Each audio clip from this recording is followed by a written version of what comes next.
Facebook, YouTube, Twitter, official SoundCloud, SoundClick. Uh, let's talk about this. First, I'm gonna let this video play so you guys can listen to what this guy is saying. Uh, Very interesting what they're saying about resting players and biometrics. Let's see, play this here. Uh, Stupid commercial's gonna play first, but very interesting about the NBA losing revenue and regretting it. So here we go. Well, on back-to-back Saturday nights, the league has had a little bit of a rough patch. They've had national TV games that have not featured the best players in the league, even though they were supposed to. So you had Steph Curry sitting out for the Warriors with a couple of other players 2 weeks ago, and then you had LeBron James and a couple of his Cavaliers teammates sitting out this past week. I was talking to a general manager, and what he was basically saying is that this is sort of the chickens coming home to roost for the league. The league has been looking at and really investigating what they call biometrics over the last few years. And what the biometrics say is that when you rest players over the course of a season, you're going to reduce the chances that they will have a catastrophic injury. So for a team like the Warriors, that's always going to mean that putting Steph Curry on the bench from time to time, not taking him on some road trips, is going to lessen the chance that he's going to get some big-time knee injury or ankle injury or something similar later in the year. Same goes for LeBron James. If you can rest him during the year, it is valuable to the Cavaliers because it will reduce the chances that he has a big injury later on. Now you have the league sort of pushing back against the notion of resting players and trying to get teams not to do it when they have a national TV game. But as a general manager told me, that's a little bit hypocritical. It is. The league, like I say, has really pushed this idea of biometrics and resting players. Now when you have teams sort of taking it to its logical conclusion, you have the league pushing back, and that's not entirely fair. Okay, check, boom. Now, you guys heard all that. The league made these rules that they should go ahead and rest these players. Now, the league is coming back and saying, no, we don't want to do that no more. We don't want to we don't want to rest these players as much as we used to. And here's my thing about that. Here's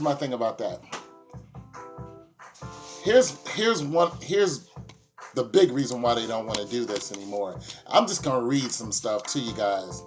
Okay, I'm just going to read the ad revenues. You guys know, I always talk about the ad revenue.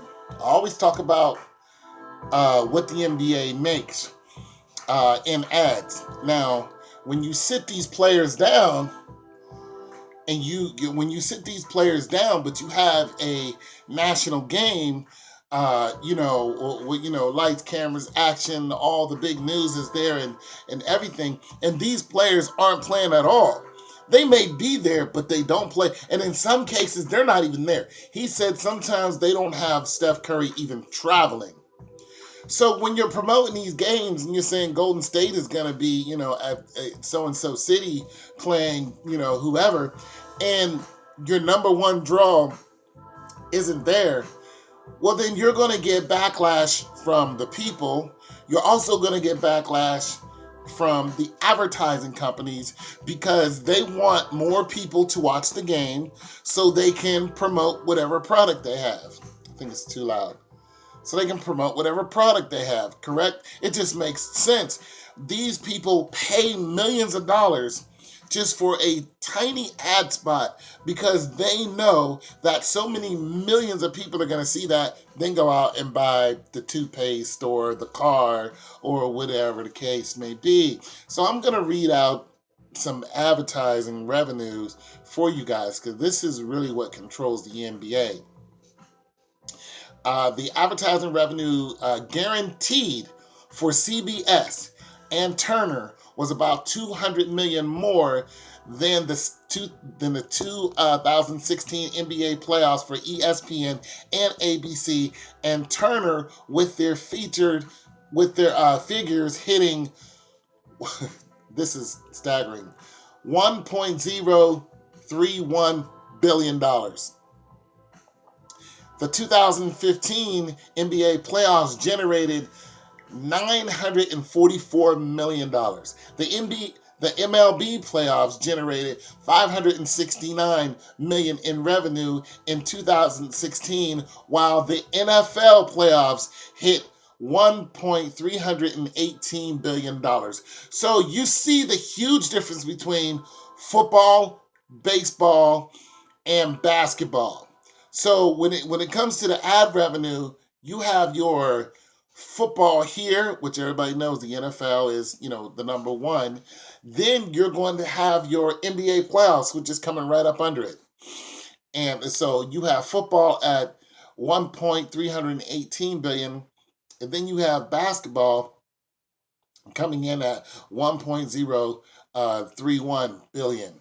And then, of course, you have the MLB, which is at 569 million, which is, not even close to the other two.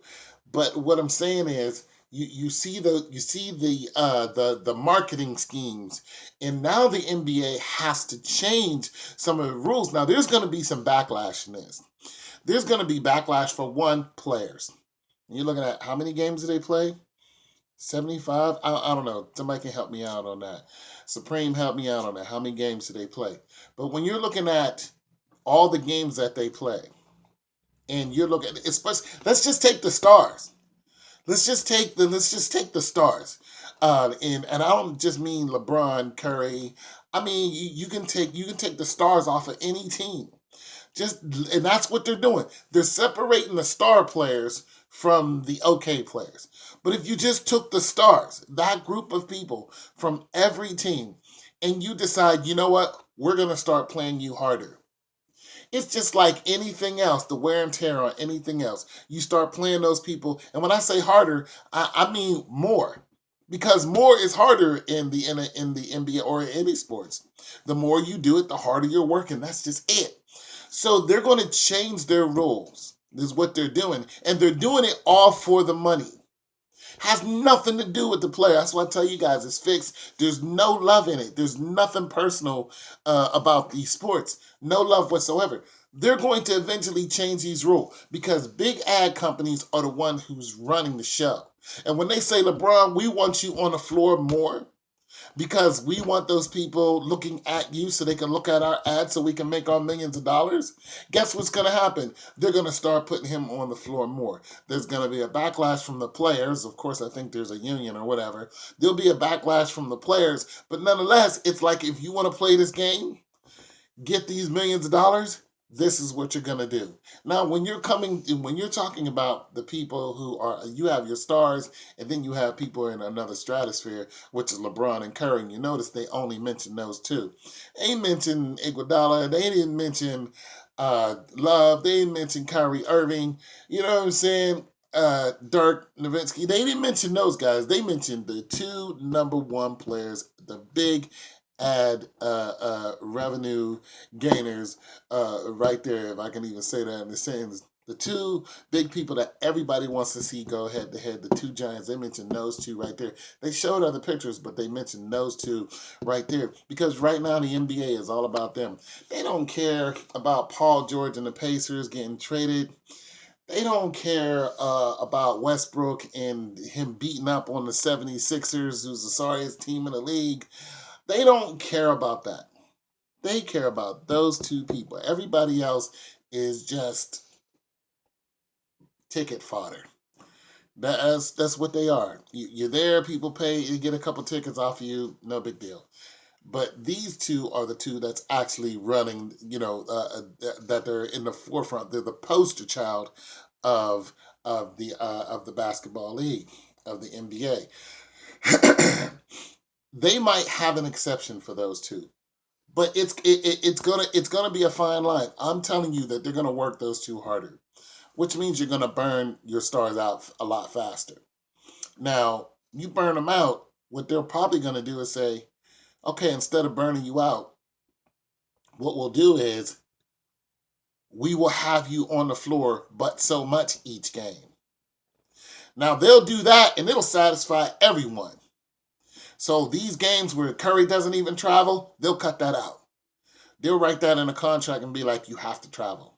I'm telling you, watch and see what happens. They're gonna be like, you're gonna have to travel, regardless. Even if Curry's like, man, I'd rather be home with Aisha and the kids. Be like, nope, you're gonna travel. So they'll make him travel. He'll get out there. He might sit for the whole. He might sit for 3/4 of the game. But what they'll probably do is have him come out and play for a whole quarter of the game, and then boom, that's it.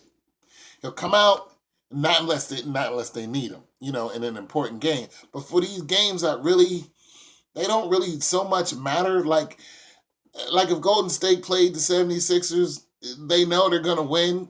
You know what I'm saying? You go up against the Timberwolves, it's a good chance you're gonna win. You know what I'm saying? You come up against the Pacers and something like that, get him out there. Go ahead and play him.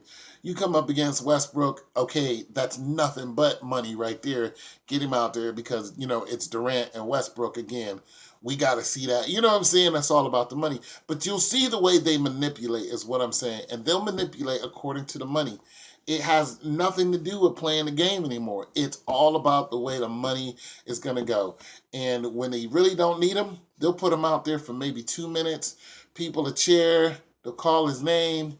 He'll go out there. He'll shoot the lights out. Curry and Bron shoot the lights out a couple times. Then they'll get him off the court. 2 minutes. Sit down. That'll be it. Or they'll fake an injury.